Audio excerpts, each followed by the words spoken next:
Кажется, в Коми растет новое поколение блогеров. Видеоэкскурсию по новой школе Помоздина записали Лада, Вера и Святослав Улешовы. Дети из многодетной семьи, где самому младшему, 6-му ребенку недавно исполнился 1 месяц. Как говорит их мама, открытие образовательного учреждения она ждала особенно. На видео дети показали учебные классы с новым инвентарем, просторный спортзал, библиотеку, столовую. В школе есть даже класс по обработке металла с инструментами, верстаками и станками. И куда же без актового зала?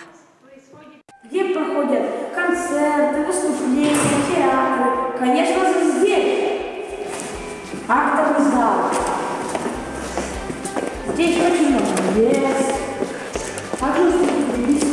Диско-шары. Вот наверху. 4 микрофона.